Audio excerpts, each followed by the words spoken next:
Big news. The site has been chosen for a brand new elementary school. Amanda Richter will have more on that, plus we'll have more construction news. And Tara Cox from the district communications team will join us with the latest on the district's magnet programs. Plus, some big league visitors coming to Vancouver. Let's go inside Vancouver Public Schools. Live it up, live it up, live it up, live it up.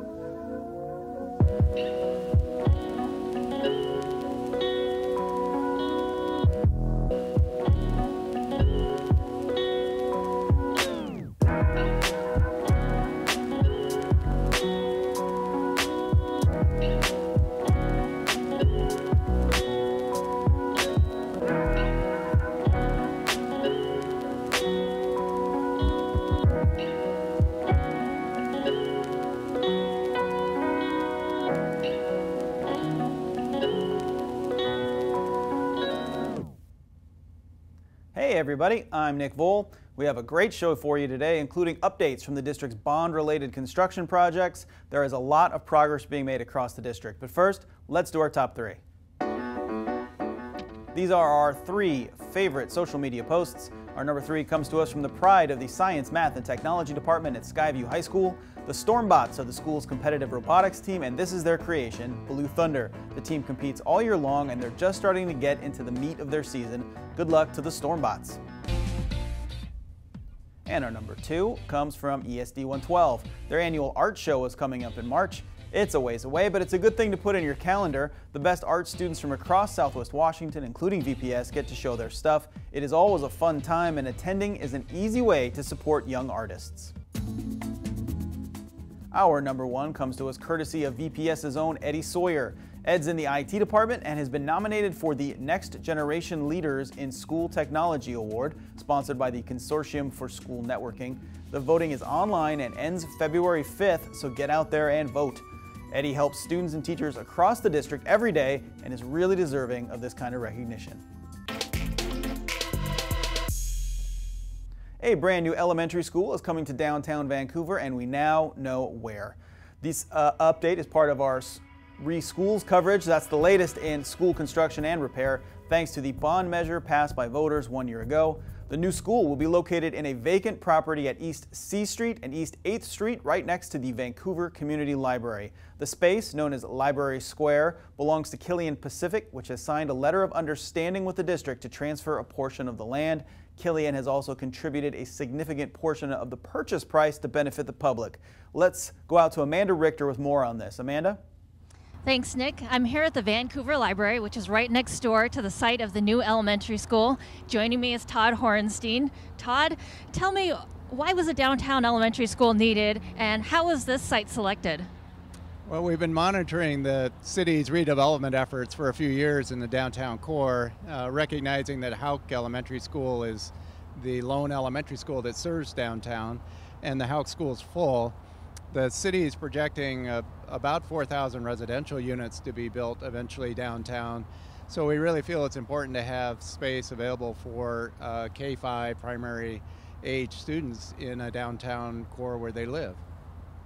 I imagine most people are expecting that this school may look a little different than some of the other elementary schools. Can you tell us about that? It will look different. It will be an urban type school, not uncommon for larger cities.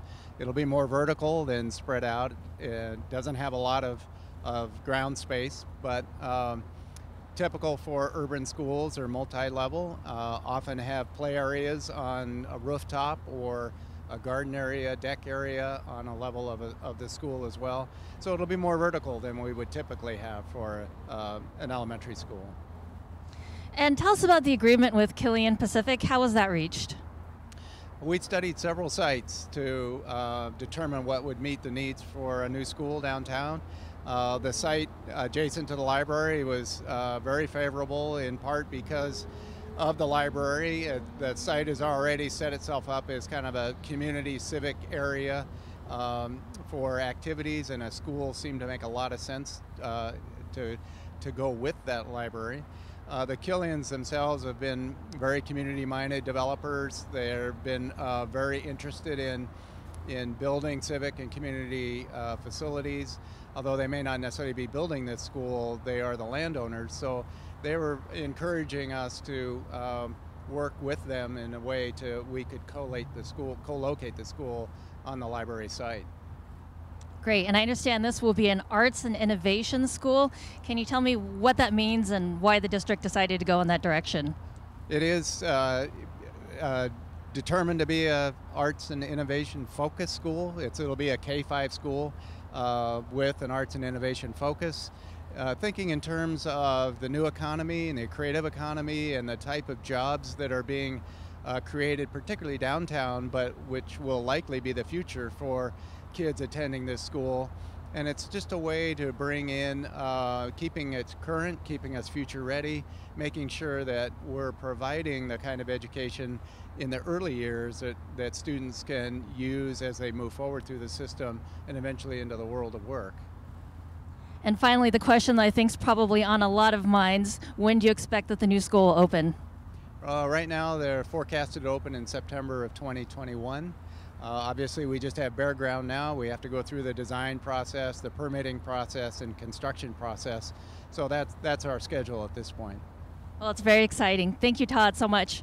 Nick, back to you. Thanks, Amanda. Another new construction project is happening at the Marshall Elementary and McLaughlin Middle School property. Last night they held an open house in the Marshall Media Center. Visitors saw plans for the conjoined Marshall and Mack school buildings and provided feedback. The old Marshall building will become the new home for Leaser School, an alternative program. Staff has been very involved with the design process. It's that once-in-a-lifetime opportunity, and thinking about what that means for our students, it's pretty amazing to see what our kids are going to be able to walk into when they enter our new facility. Attendees not only saw floor plans, but got a virtual tour of the new buildings. Construction on the project is set to begin this summer, with the school likely being done in the fall of 2020. It's not just new school buildings. Every school is seeing improvements thanks to the bond measure. At several elementary schools, that means an updated playground. Work is wrapping up at Washington Elementary School. Students there will have a new, safer surface to play on. The soft, rubbery surface is long-lasting, requires much less maintenance than the old bark dust, and has a lower risk of injury than something like blacktop. As you can see, the area is fenced off, but students should be playing in the coming days. Over at Chinook Elementary, the playground surface installation is complete. As you can see here, rainy weather didn't stop kids from enjoying the outdoors. Staff told us the kids were thrilled to get the new surface. And I remember when we walked them out during first recess and the kindergartners came around for the first time, and there was nothing like that collective, exciting voices of, like, I don't know, 85-year-olds. When we talked to the kids, they were all glad to be rid of the old bark dust surface. Because the bark chips, they usually get in your shoes and they could hurt too. Well, I think it helps kids a lot with especially littler ones when they fall and play and stuff. Elementaries all over the district will be getting these rubberized surfaces over time, in addition to lots of other improvements at school buildings. And if you want more information on the bond-related projects, the district is your go-to resource. Check out vansd.org/reschools for the latest on current projects and a timeline of future projects. To see what's happening in your neighborhood, go check it out. Students at Peter S. Ogden Elementary got some big league advice on how to succeed at school and in life. The Seattle Mariners stopped by Ogden to share words of wisdom with the kids. Current and former players were joined by the Mariner Moose, who is pretty popular. This visit was part of the Mariners' DREAM program. D stands for drug-free, R is for respect, E is for education, A for attitude, M stands for motivation. The players told the kids that they can accomplish what they set out to do, a message that resonated. Some kids might think, oh, because I'm in this situation or oh, because I can't do this, that I won't do good at it. They'll know that they can keep on striving to be what they want to be when they grow up. That message was especially powerful because one of the Mariners' speakers was former Major League player Brian Hunter. Brian went to Ogden himself as a kid and then on to McLaughlin Middle School and Fort Vancouver High School. We asked him what his message is to students. Look around, look at all the students that they're around, and these are going to be their friends and people that they're going to remember for the rest of their lives. So just, just the R part of it, the respect. Try to respect as many people as possible, and in return, they'll get the respect. The Mariners Caravan is an off-season tradition for the team to do community outreach. Thanks to the Mariners organization for including Ogden in this year's tour. Some big league education experts also visited Vancouver recently. They wanted to see how Vancouver public schools are helping families and removing barriers to student learning. Districts across the country are looking to VPS for inspiration. Fittingly, they arrived at Fruit Valley Elementary School in a bus. On this day, these visitors were students. They're a collection of education experts and representatives from nonprofits in Vancouver to see firsthand how the district uses the community school model. Community schools are really about being the hub of their community, where you can actually be part of bringing people together and uniting communities and educators and family members, just so everybody feels that they belong and works together and thrives. The group of visitors stopped by several schools over the course of 2 days, speaking with teachers, students, administrators, and community partners. Vancouver Public Schools has earned a national reputation as a leader in bridging the gap between schools and the community. It's all an effort to reduce the impact poverty has on students. Poverty doesn't have to be an obstacle they can't overcome, because the adults around them are showing them and helping them every day to make sure that indeed they do overcome it. About half of the schools in the district, those with the highest poverty rates, have family community resource centers with coordinators who assist parents and students. Schools are, whether they like it or not, on the front lines of dealing with poverty. Poverty walks in their door. That means kids who have trouble learning because their family can't afford enough food, lack a permanent home, or have any number of other poverty-related issues have a difficult time focusing on their studies. In school after school, the visitors saw powerful examples of the way the district, schools, and individual educators are making an impact. Probably most powerfully, I think what I saw today was how every single person in every school building is an integral part of the work that's going on. You can see from the educators in the classroom to the students in the hallways, parents who participated in some of the meetings that we had, and the administration that we had a chance to talk to. Visitors left with ideas about how to apply Vancouver's model elsewhere, and they also left inspired by the people they met. Every child really can succeed and thrive, and that was a palpable feeling.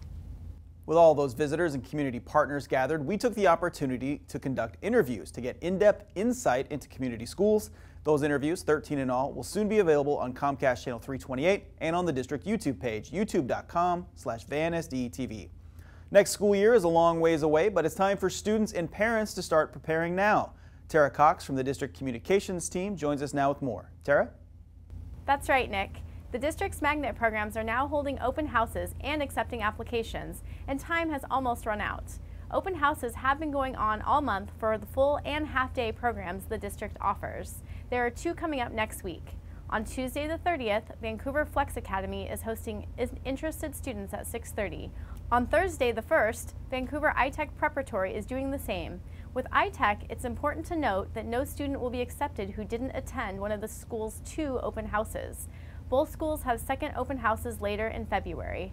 The deadline to apply for any magnet program is just a few weeks away, so now is the time to apply. Magnet programs are career or academically oriented specialty programs, and transportation is provided, so students can attend even if the program is not in their neighborhood school. For more information, go to vansd.org/choices. Nick, back to you. Thank you, Tara. Time now for the big picture, our favorite image from social media, and this time it comes from kids up north. These kids are part of the unicycle team at Pleasant Valley Elementary in Battleground. Yeah, it's not Vancouver Public Schools, but these kids deserve a shout out. Look at them there. Students under the direction of Mr. White put in a lot of hard work, and it shows. Great work to those young unicyclists. Let's take a look at what's happening across Vancouver Public Schools. On Monday, January 29th, there is no class for students. It is the end of the semester. Teachers will be working, but kids have the day off. The following week, high school and middle school students will get their report cards. And that's it for us. Until next time, I'm Nick Voll. I want to say thanks for Amanda Richter, Tara Cox, and our director Ian Southworth. We will see you guys next time.